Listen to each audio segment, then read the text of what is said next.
All right, and welcome back to Historical Geology. So this is now the second part of the Paleozoic history, looking at chapter 11 in this case. And so this one we're going to be focusing more on the Devonian, Carboniferous, Permian periods of the Paleozoic. And remember, in North America, we separate the Carboniferous into Mississippian, an earlier Mississippian, and a younger Pennsylvanian.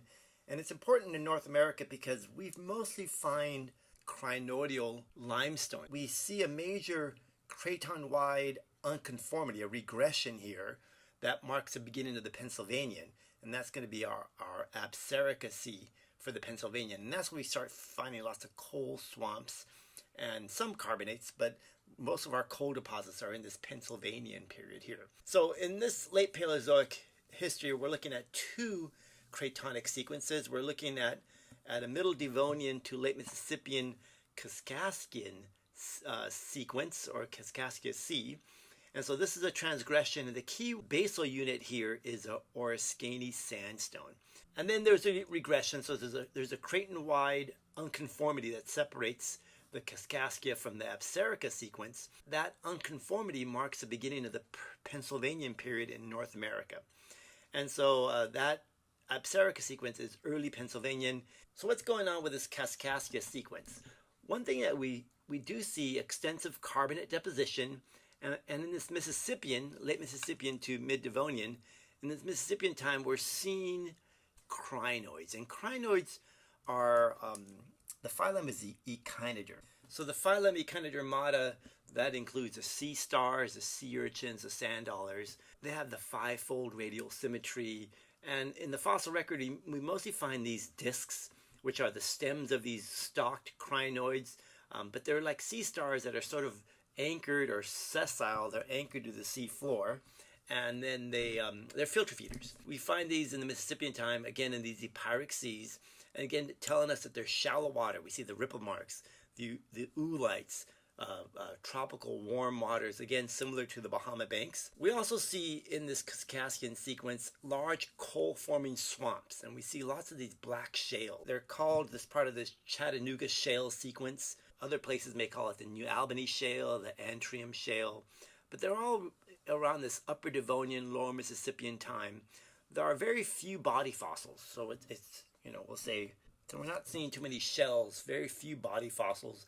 However, we do find these conodonts, and these are kind of microscopic. They're really less than 1 millimeter in diameter, usually maybe like a 0.1 to 0.2 millimeters, so they're pretty small. And for a long time, geologists didn't know what these little conodont fossils were until we actually found the conodont animal. And it seems to be like this worm-like toothed organism that has these calcium phosphate jaws. Now we know what the conodont is, and it's about upper Devonian to lower Mississippian. Also, we see large barrier reef systems similar to what we saw in the Michigan Basin, but now we see them more in West Canada, over in Alberta, British Columbia area, and that's called the Williston Basin. Organic reefs, we get those evaporites again. Same structure, except that these in Canada were pretty extensive, and they were along the coast with the Pacific Ocean. Instead of being on the continent, they were on the margin between the continent and the deeper Pacific Ocean. And then again, the basal unit for the Kaskaskia sequence here is this Oriskany sandstone. It's found in New York, Pennsylvania, again, transgressive sandstones. So looking at this Kaskaskian sequence on the PowerPoint here is the basal Oriskany sandstone. So if we look at that Williston Basin here in the barrier reef systems we're seeing here. And then here we're seeing, here we're looking at the Northwest Territories of Canada.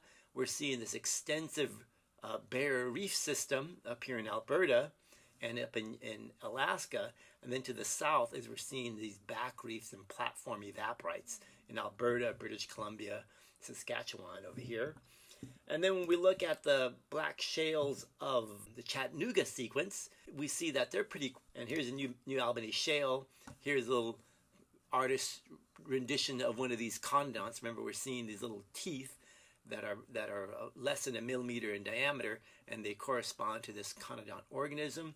So we're only finding these in these shales. One thing we also see is that in these shales, so here you can see the shale here of the Chattanooga sequence, we see these big boulders in them. So how can you have these large clasts in a very quiet environment? Well, these must be related to glaciers or drop stones. So they're glacial erratics, drop stones, which means that these Acadian highlands probably had glaciers in them, and the glaciers were bringing out that till and the tillites and dropping the drop stones or the erratics into the shales that were being deposited around the margins of this Acadian highland.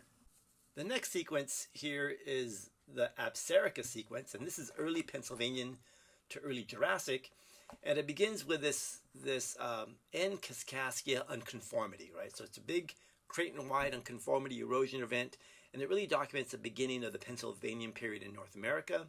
So in this Absaroka sequence, we're also seeing that there are lateral changes. We're seeing more siliciclastic, like sandstones, conglomerates, shales, farther east, but then we're seeing carbonates more in the west, which means that there's a highland or mountainous region above sea level east, and then it's lower on the west. And the source of this Absaroka sequence, it differs from the Kaskaskia. In other words, it's coming from either the Appalachians or the Washington Mobile Belt. And so if we look at a little cartoon of what we're seeing here, here's the east. So this would be either the Ouachita or the Appalachian Mobile Belt, maybe those Acadian highlands. And then we're seeing mostly clastic sediments being deposited on the east here. And as we move to the west, we're seeing stable carbonate platform here, and we're seeing those limestones forming out over here. So looking at this Pennsylvanian paleogeography in North America for the Absaroka sequence, here we have those Acadian highlands, those uplands over here, and we're seeing the coal swamps, the black shales, the Chattanooga shale forming in here. And then we're seeing the siliciclastic rocks, river deposits, sandstones, shales, conglomerates over here. But then as we move farther to the west, we see the muddy bottom, the limestones forming out here in the west. Another thing that's mentioned in this part of the chapter are these cyclothems. And cyclothems are alternating marine and non-marine strata, which indicates there's some repetitive pattern going on. Sea level is fluctuating. You get quick transgressive, regressive sequences.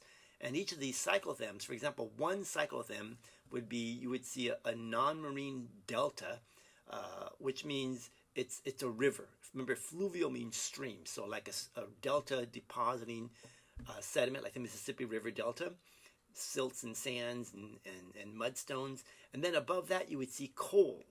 So the coal, and you see roots and trees. So obviously that's going to make the coal deposits, that swampy material, that shaly unit.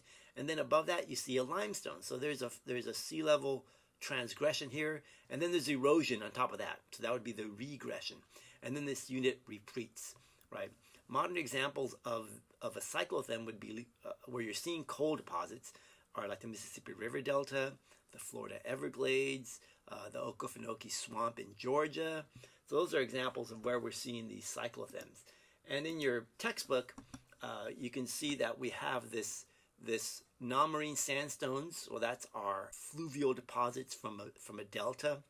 Then we get the shales and sandstones. We get the coal forming here. Then we start seeing marine shales. So now we're underwater, maybe some invertebrate fossils, which are probably brachiopods and other types of mollusks in corals or shallow waters. Then we get the deeper water material, limestones here.